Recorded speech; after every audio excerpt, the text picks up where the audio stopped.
ایسی عورتیں اسلام میں پیدا ہوئیں جنہوں نے وہ معیار قائم کیے جو نیکیوں کے اعلیٰ معیار تھے۔ وہ اس بات پر ناراض نہیں ہوتی تھیں کہ مردوں کے حقوق زیادہ ہیں اور ہمارے حقوق کم ہیں۔ ہاں، اگر کہیں ان کو حقوق کا شکوہ تھا یا مردوں کے عمل کا شکوہ پیدا ہوتا تھا تو اس بات پر کہ وہ بعض دفعہ زیادہ نیکیاں کر جاتے ہیں اور ان کو ثواب مل سکتا ہے جو ہمیں نہیں ملتا۔ اس بارے میں ایک حدیث میں آتا ہے کہ ایک خاتون اسماء بنت یزید انصاریہ تھیں، وہ حضرت صلی اللہ علیہ وسلم کی خدمت میں حاضر ہوئیں۔ آپ صحابہ کے درمیان تشریف فرما تھے۔ انہوں نے آ کر عرض کیا، یا رسول اللہ، میرے ماں باپ آپ پر فدا ہوں، میں آپ کے پاس مسلمان عورتوں کی نمائندہ بن کر آئی ہوں، میری جان آپ پر فدا ہو۔ تو پھر وہ کہنے لگیں کہ شرق و غرب کی تمام عورتیں میری اس رائے سے اتفاق کرتی ہیں کہ اللہ نے آپ کو حق کے ساتھ مردوں اور عورتوں کے لیے بھیجا ہے۔ آپ دونوں کے لیے نبی بن کے آئے ہیں، مردوں کے لیے بھی عورتوں کے لیے بھی، بس ہمارا اس پہ بالکل اتفاق ہے اور ہم اس ایمان پر قائم ہیں کہ آپ وہ آخری نبی ہیں صلی اللہ علیہ وسلم جن کو اللہ تعالیٰ نے مردوں اور عورتوں دونوں کے حقوق ادا کرنے کے لیے حق کے ساتھ بھیجا ہے، اور دونوں کا آپ پر ایمان لانا ضروری ہے۔ ہم آپ پر ایمان لائی ہیں اور اس خدا پر بھی جس نے آپ کو مبعوث فرمایا ہے۔ ہم عورتیں گھروں میں ہی قید و محصور ہو کر رہ گئی ہیں، گھر کے کاموں میں اتنی مصروف ہیں کہ وہیں بند ہو گئی ہیں۔ ہم گھر کی جو گھریلو ذمہ داریاں ہیں ان کی وجہ سے باہر نکلنا مشکل ہو جاتا ہے، باہر نہیں جا سکتی۔ ہم مردوں کی خواہشات کی تکمیل کا بھی سامان کرتی ہیں، ان کی اولاد کو بھی سنبھال لیتی ہیں، اور مردوں کے گروہ کو جمعہ، نماز باجماعت، عیادت مریضان، جنازوں پر جانا اور حج کرنے کے جس طرح آزادی ہے وہ ہمیں نہیں، اور اس وجہ سے وہ ہم پر فضیلت حاصل کرتے ہیں۔ یہ فضیلت کیا ہے؟ کیوں ہے یہ فضیلت ان پر کہ نیکیوں میں ہم سے زیادہ آگے نکل جاتے ہیں، کہ جمعہ بھی باقاعدگی سے ادا کر رہے ہیں، جب چاہیں جاتے ہیں، نمازوں پہ جاتے ہیں۔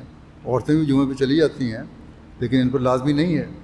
نماز باجماعت عورتیں گھروں میں پڑھتی ہیں، جبکہ مردوں پر لازمی ہے کہ وہ جماعت سے نماز پڑھیں اور اس کا ثواب زیادہ ہے۔ پھر دوسرے حقوق العباد کی ادائیگی میں مردوں کو بعض دفعہ زیادہ مواقع مل جاتے ہیں، وہ جنازے وغیرہ پر بھی زیادہ جا سکتے ہیں، اس کا بھی ثواب ہے، آسانی سے حج کر سکتے ہیں۔ یہ فضیلت کی باتیں ہیں جو انہوں نے ہم پر حاصل ہیں۔ یہ اعتراض ان کو پیدا ہوا تھا۔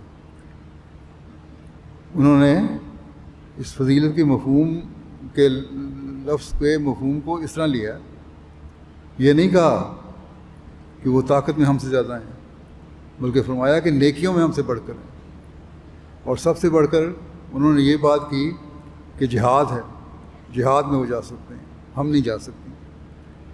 کہا کہ جب کوئی حج یا عمرہ کرنے جاتا ہے، جہاد کرنے جاتا ہے، تو ہم ان کے اموال کی، ان کے بچوں کی اور ان کے گھروں کی حفاظت کرتی ہیں۔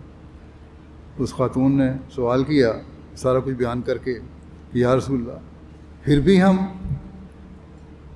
آپ کے ساتھ اجر میں برابر کی شریک نہیں ہیں؟ کیا یہ اجر تبھی مردوں کو ہی ملے گا سب کچھ؟ یہ سب کچھ کرنے کے باوجود اتنی خدمات ہم گھر میں کر رہی ہیں، ہم اتنی نیکیاں کرتی ہیں، تو کیا مردوں کو زیادہ اجر ملے گا؟ کیا ہم برابر کی شریک نہیں ہوں گی؟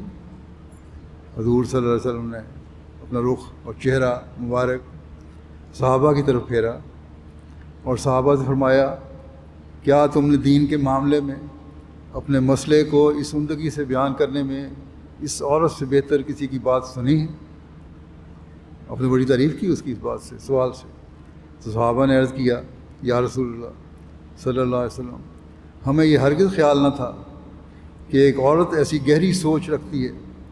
حضور صلی اللہ علیہ وسلم نے اس خاتون کی طرف متوجہ ہوئے اور فرمانے لگے، اے عورت واپس جاؤ اور دوسری تمام عورتوں کو بتا دو، کسی عورت کے لیے اچھی بیوی بننا، بچوں کی تربیت کرنا، خاوند کی رضا جوئی اور اس کی موافق چلنا مردوں کی ان تمام نیکیوں کے برابر ہے جو وہ کرتے ہیں۔ وہ ساری نیکیاں جو وہ کرتے ہیں تمہارا یہ گھر میں رہ کے بھی ان نیکیوں کے برابر تمہیں ثواب مل رہا ہے۔ وہ عورت واپس گئی اور وہ خوشی سے لا الہ الا اللہ اور اللہ اکبر کے الفاظ بلند کر رہی تھی۔ ہاں حضور صلی اللہ علیہ وسلم نے فرمایا تم لوگ جو گھر میں رہنے والے ہو وہ بھی یہ نہ سمجھو کہ ہم گھر میں رہنے کے بعد بند ہو گئے ہیں۔ ہاں اگر مجبوری ہے تمہیں گھر میں رہنا پڑتا ہے تو تمہیں اتنا ہی ثواب مل رہا ہے جتنا مردوں کو جہاد کا یا دوسری لازمی عبادات کا۔ یہ وہ مقام ہے جو اسلام عورت کو دیتا ہے۔